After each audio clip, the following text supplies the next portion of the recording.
I want to talk on evictions and what you can do to cut down on cost and make sure you get the person out the first time. Over the past 3 years, the amount of evictions we've had to handle, I think, are very few.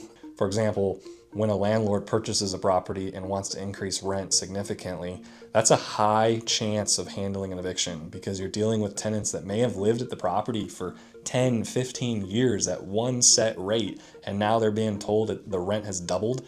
That's a high chance of handling an eviction. Another situation would just be dealing with like people that are normal humans that have a family that lose their job and they have nowhere else to go because they may have moved into Knoxville and don't have any friends, connections, family, nowhere to go. So those are just two examples of where you as a landlord will see that evictions can happen very quickly, and all of a sudden you're in the weeds and you have to know what you're doing so that way you can win at court, and then also secondly get your property back, which is obviously the most important thing. So this video is not to go over the full eviction process. It's simply to diagnose that one step after you've won in court. I'm trying to hyper zoom in on the section where once you have gained possession by the courts to earn your to get your property back, you've actually not been awarded that possession quite yet.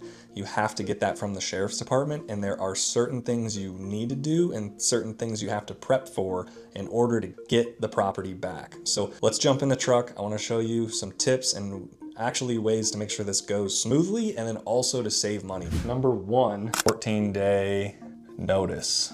You're going to jump over to the 14th day, and hopefully those people have left, made payment, and you can, negotiate, or you can either choose as a landlord, depending on what is in your letter, to have them stay at the property if you feel like it was a one-off situation. Any other reason that you wanted to keep the tenant and they were up to date on their lease ledger. Step two, county clerk's office, and you need to file a detainer warrant.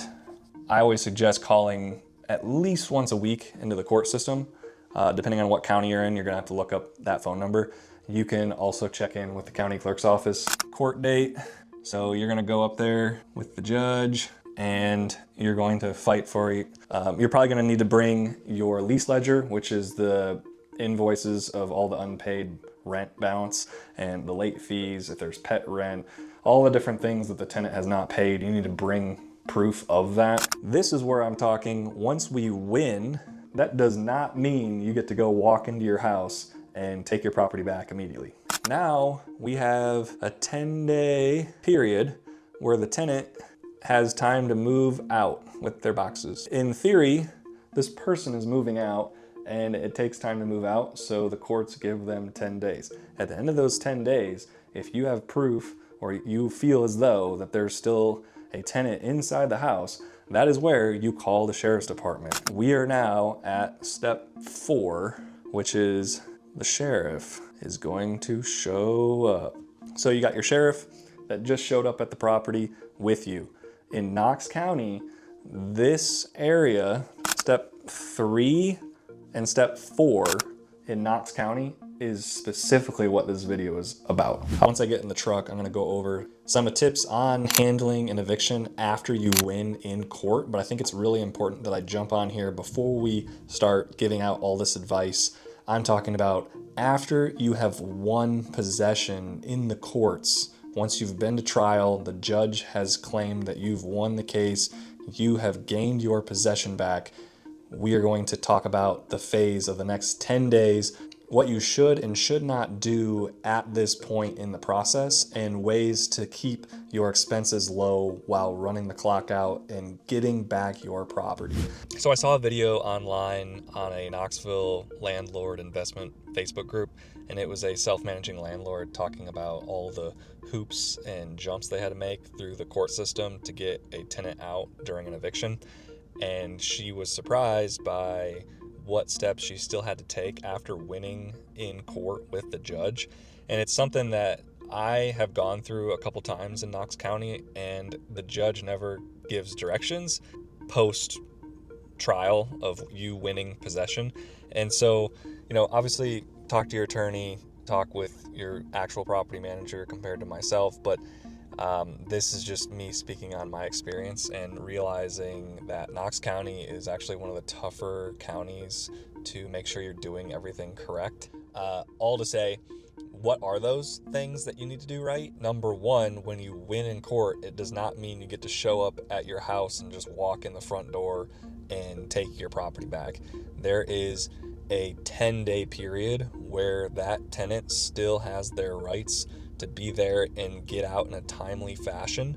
If they are not out at that time, you will make a scheduled call. You will have to contact the sheriff's department and they will schedule a time with you to meet at the property in the coming days.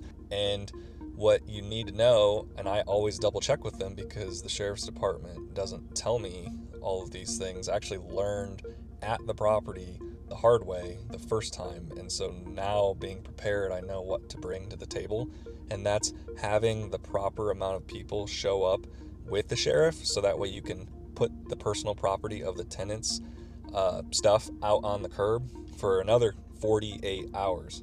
And so you're thinking, man, that's like 10 days after I win. Now I gotta schedule something with the sheriff.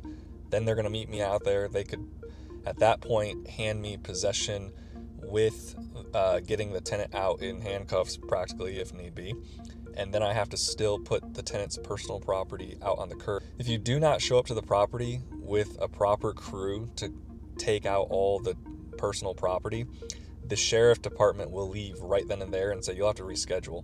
And so then that delays everything even longer because you didn't come prepared. And honestly, it can happen to a lot of people in Knox County. When you call the sheriff, definitely make sure you ask, what all do I need to do to be prepped so that way you can give me possession and I can get my property back. I always suggest renting a U-Haul. And what this will do is you can take out all the personal property, put it in the back of the U-Haul, let it sit there unlocked with the back end open, and that's on purpose to allow the tenant to have the opportunity to grab their stuff during those 48 hours, and then you can then drive off with that U-Haul without having to load it once again into a trailer, which cuts down on labor cost to then take to the dump and get rid of everything and get your property back the next day. So that's going to cut you down on cost, and also just being aware of having the proper crew set for the day the sheriff arrives will save you tons of time getting possession back of your property. So after learning all that, I appreciate it. We're going to jump back in the office. What are your thoughts on that? Do you think that there's a better way to do the move out process when dealing with the sheriff's department? And is there a cheaper way, faster way? Leave your comments down below. If you were shocked by this advice in the first place, I want to hear about it. I'm here to answer any questions down below. I'm always here to help out with that small landlord or even the large landlord. Again, rent's due September 4th. Get paid or get that late fee. Check you on the next one.